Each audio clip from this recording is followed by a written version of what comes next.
When I think about my kids who are now scattered across the country from D.C. to Chicago, down to Corvallis and up to Seattle, they're Gen Z, so I'm looking out at this group and I'm trying to think of what they would say, and they would say, "You're looking fire right now." I don't really know what that means, but if they're watching online, I'm sure they'll probably decipher it for me.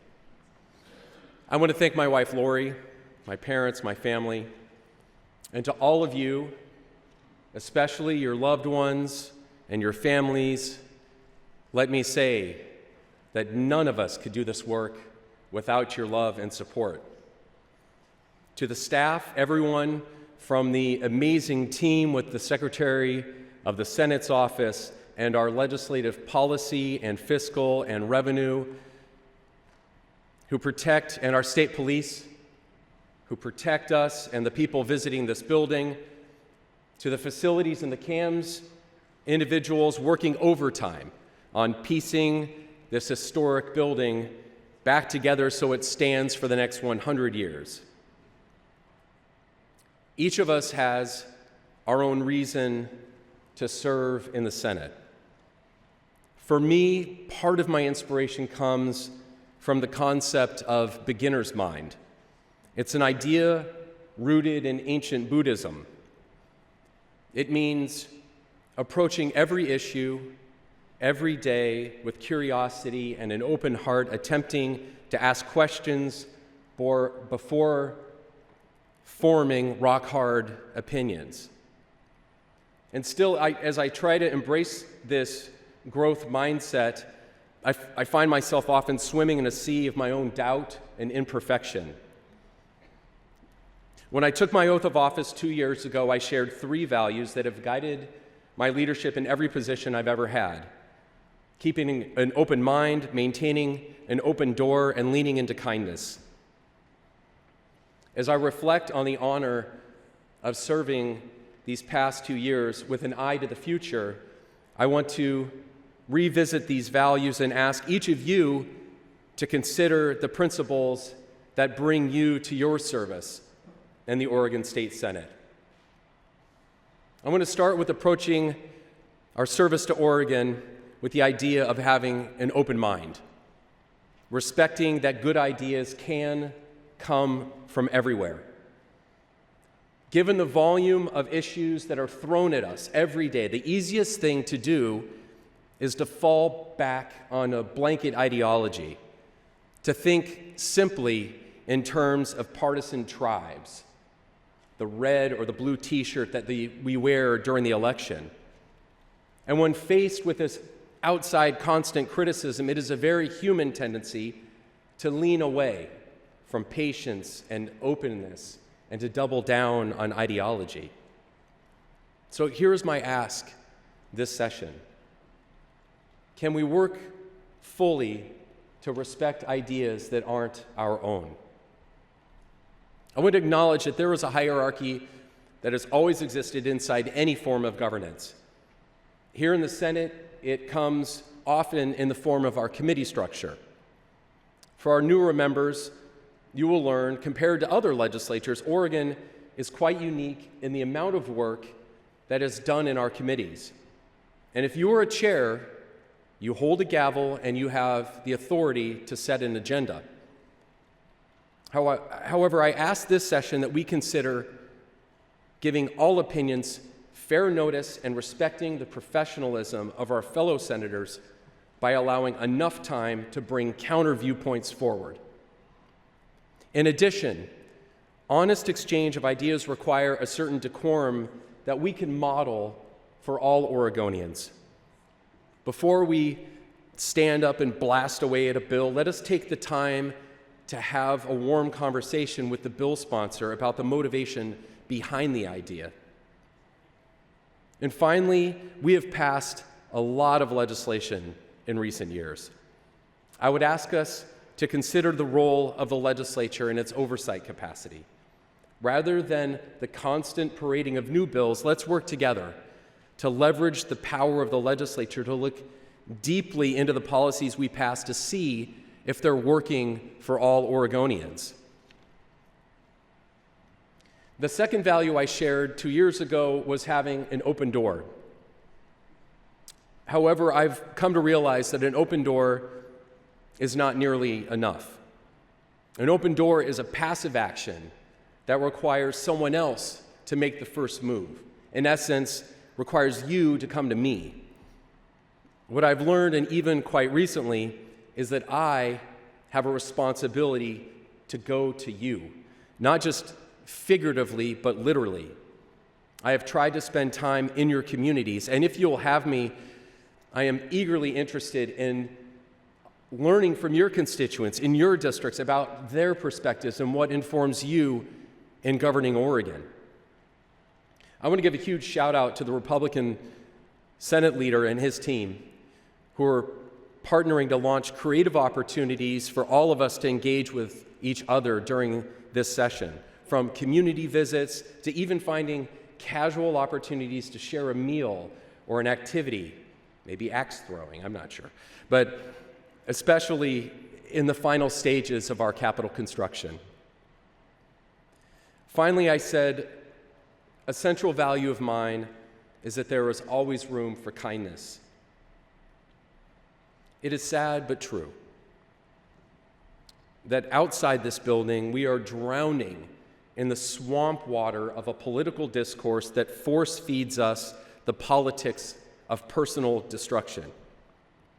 But I truly believe that there's an opportunity for us here to create a better kind of politics if we just start with kindness. At the end of the 2023 session, a friend here gave me a book called Love Your Enemies by Arthur Brooks. The central thesis is that we are witness to the development of a politics centered on a culture of contempt. But we can aspire to a healthier political discourse and a healthier democracy. It begins with bringing kindness to our work every day. Now, I would like to close with a story and an activity for all of us. In the birth of our republic, the founding fathers and our Constitution often gets romanticized. However, any read of history shows that these same brilliant minds were actually often at each other's throats when it came to the politics of their day. The fight between the Federalists and the Democratic Republicans was legendary. Nothing was more true than John Adams and his vice president, Thomas Jefferson, in their races for president beginning in 1796. The two-party structure that had emerged was debating core themes of this fledgling country. See if they sound familiar. Urban versus rural, big government versus more limited government, the role of the Army in international affairs, voting rights, states' rights, freedom of speech and the press, and this is well before TikTok. These issues have echoed throughout the history of our republic. But the Adams and Jefferson presidential contest quickly descended into brutal personal attacks. The partisan printing press was the equivalent of the dark money PACs of their day, often running expensive ad campaigns under anonymous titles with slander beyond the pale of what we see today. Here's just a couple examples. Adams was roasted for wanting to be a dictator. He was, quote, ignorant, deceitful, an egregious fool who was out of his mind. A final attack was actually aimed at the size of John Adams's derriere. Jefferson didn't fare any better. It was said in those flyers that a vote for Jefferson and our Revolutionary War veterans would be starving in the streets, that he would ban the Bible. One flyer said, a vote for Jefferson is a vote against God. It actually got a lot worse. But if I read the actual pamphlets from this rostrum, Obie would have to throw something at me for breaking the rules of decorum. Their enmity persisted past the election. Adams didn't attend Jefferson's inauguration. And for a decade, he continued to seethe until after the War of 1812, a letter was written which started a dialogue between them that lasted over 14 years.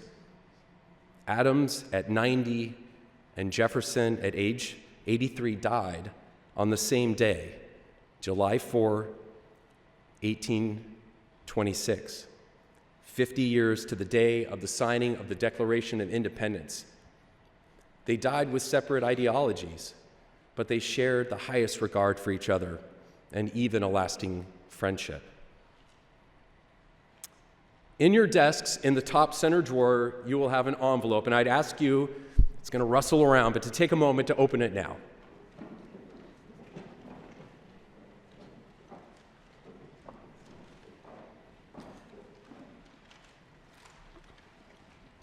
Inside that envelope,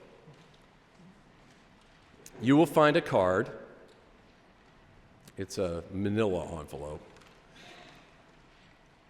It lists the names of all 30 senators. And if you look in there, there's a goofy little ink stamp that I purchased at an education supply store. So here is your mission if you choose to accept. Take a moment and look around at each other. Go ahead. We are here for another 159 days. And I'm asking all of you, before we sine die, to meet with every single senator and have a meaningful conversation. Not a hallway chat on the way to committee, but a sit down, a one-on-one, to hear about their family or their community or what is in their heart. Heck, get out of the building, go have a drink, go over to Gowdy and get a sandwich. And when you do that, you have earned a stamp that you can put on that card from each of each other. Now, you don't have to do this within the first 30 days. We have 5 months. But when you complete this mission, you can turn in your sheet and I will have a wonderful little gift for you. This room is filled with smart and kind and well-meaning people.